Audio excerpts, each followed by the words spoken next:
எல்லா பாம்பு மயில் புறா எல்லா பிராணிகளையும் ஏற்கிறவர் ஹரி. அந்த ஹரியவே இருக்கிறதுனால ராதைக்கு ஹரான்னு பேர், ஹரிஹரா அப்படிங்கிற பேர் அது வச்சுதான். அப்போ அம்மாங்கிறத சில நம்ம எப்படி அம்மே மா அப்படின்லாம் செல்லமாக கூப்பிடுற மாதிரி ஹராங்கிற சப்தத்தை செல்லமாக வந்து ஹரே அப்படின்னு கூப்பிடும்போது இப்போ ஹரே கிருஷ்ணா, கிருஷ்ணங்கிறது கிருஷ்ணன், ஹரே கிருஷ்ணா ஹரே கிருஷ்ணா கிருஷ்ண கிருஷ்ணா ஹரே ஹரே, ஹரே ராமங்கிறது யாருன்னா எல்லாம் அது எல்லாம் பரசுராமனையும் குறிக்கும், பலராமனையும் குறிக்கும், ராமச்சந்திரனையும் குறிக்கும். ஆனால் இதில் மந்திரத்தில் யாரை குறிக்குதுன்னா கிருஷ்ணரையே தான் குறிக்குது. ஏன்னா முன்னாடி சக்தி இருக்கிறாங்க. ஹரேங்கிறது இறைவனுடைய உள் ஆற்றல், உள் சக்தி. எல்லாருக்கும் ஒரு சக்தி இருக்குது. இப்போ நான் அங்கேருந்து ஒரு பொருளை தூக்கி வெளியே எறிகிறேன், அது கொஞ்சம் தூரம் போய் ஒருத்தர் மேலே விழுது, அது என்னுடைய ஆற்றல் வெளியே செயல்பட்ட மாதிரி இறைவனுடைய ஆற்றல் உலகத்தையே கேட்டுருக்கு. அதுக்கு சக்தின்னு பேர். அந்த சக்தி வந்து இறைவனுடைய பல சக்திகளில் ஒன்று அந்த பிரபஞ்ச இயற்கை பிரகிருதி இதெல்லாம் சொல்கிறாங்க. அப்போ ஹரே ராமங்கிறதுக்கு என்ன அர்த்தம்? இப்போ ராமங்கிறது ராமச்சந்திரர் இல்லையா அப்படின்னு சில பேர் கேட்பாங்க.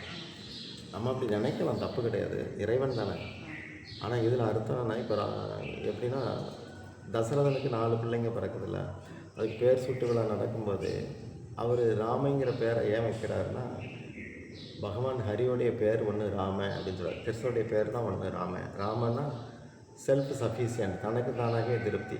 இப்போ ஒவ்வொருத்தருக்கும் அது கிடச்சா நிம்மதி, இது கிடச்சா நிம்மதின்னு இருக்குது. ஆனால் இந்த குழந்தைக்கு வந்து எதுவும் இல்லாமல் தானாகவே நிம்மதியாக இருக்கும், எப்போவுமே ஆனந்தமாக இருக்குது, ஒரு தன்னிறைவாக இருக்குது. அந்த தனக்கு தானே திருப்தியாக இருக்கிற தன்மைக்கு ராம அப்படின்னு பேர். அந்த கிருஷ்ணருடைய பல குணங்களில் ஒன்று ராம. அந்த ராமங்கிற பேரை இந்த குழந்தைக்கு நான் வைக்கிறேன். வச்சுட்டு இது சூரிய வம்சத்தில் பிறந்திருந்தால் கூட நடு பகலில் பிறந்துச்சு. அப்போ நடுப்பகலில் சந்திரன் நடமாட முடியாது. அது மாதிரி பேர் சுட்டு விழாவும் நடுப்பகலில் நடக்கும். அப்பவும் சந்திரனுக்கு வர முடியாது, ராத்திரி தான் அவன் நடமாடுவான்.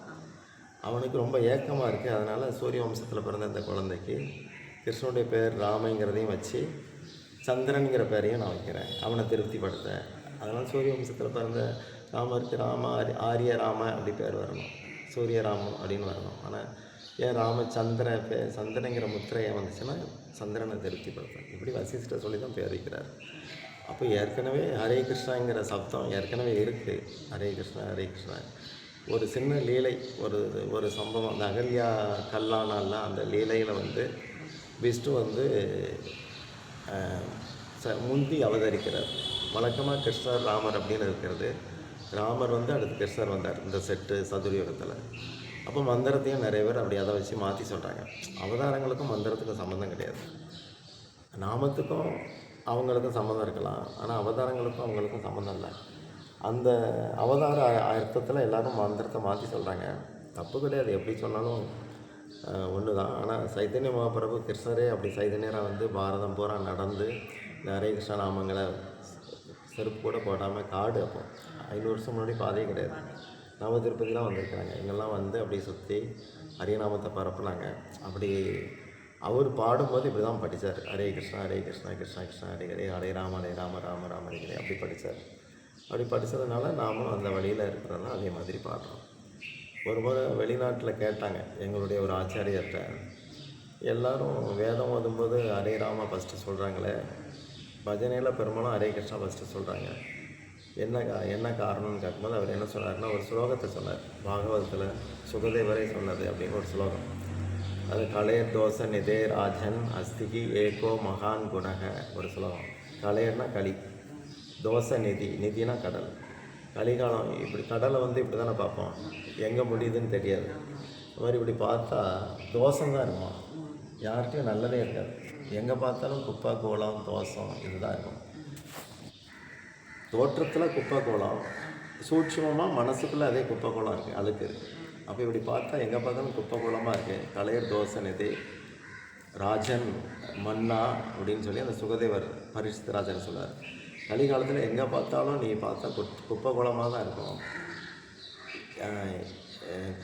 ராஜன் அஸ்திகினா இருந்தாலும் கூட, இப்படிலாம் குப்பையாக கிடந்தால் கூட, ஏகோ அப்படின்னா ஒரே ஒருன்னு அர்த்தம். ஏகோ மகான் குணக, ஒரு மகத்தான குணமும் இதில் கிடக்கு. எப்படி சாக்கடையில் ஒரு தாமரை பூத்த மாதிரி ஒரு சகதிக்குள்ளே தாமரை பூக்குதில்ல, அது மாதிரி சாக்கடை சகதி தாமரை பூக்கிற மாதிரி ஒரே ஒரு இவ்வளவு தோஷம் நிறைஞ்ச இடத்துல ஒரு மகத்தான குணம் இருக்குது. அது என்ன அப்படின்னு அவர் சொல்கிறார். கீர்த்தனா ஏவ கிருஷ்ணஸ்ய அப்படிங்கிறார். கிருஷ்ணனுடைய நாமங்களை பாடுறதுனால மட்டுமே அப்படின்னு, ஏவனா மட்டுமே, ஒன்லி ஒன். கீர்த்தனாத் ஏவ கிருஷ்ணஸ்ய. அடுத்து வந்து முக்த சங்க பரமரஜேத். முக்தி வேணா முக்தி, பரந்தாமன்னா பரந்தாமம், சாது சங்கம் வேணா சாது சங்கம், பிரஜேத்னா பிருந்தாவனம். கோபியர்கள்ட்ட போனால் கோபியராக போய்க்கலாம், கண்ணனோட இருக்கலாம், எது வேணுமோ அது. ஆனால் கீர்த்தனாத் ஏவ கிருஷ்ணஸ்ய, இந்த ஆச்சாரியர் அதை சொன்னார். கீர்த்தனாத் ஏவ கிருஷ்ணஸ்யன்னு அதில் வருது. கீர்த்தனாத் ஏவ ராமஸ்யன்னு சொல்லியிருந்தால் நான் ராமன் பாடியிருப்பேன் அப்படின்னு ஒரு விளக்கம் கொடுத்தார். இதெல்லாம் ஒரு ஆதாரங்கள். வேறு ராமாயணத்தில் நிறையா எதனால் இந்த மந்திரம் மாறுறது அதுக்குண்டான ஆதாரங்கள்லாம் இருக்குது. பெரிய கதை அது.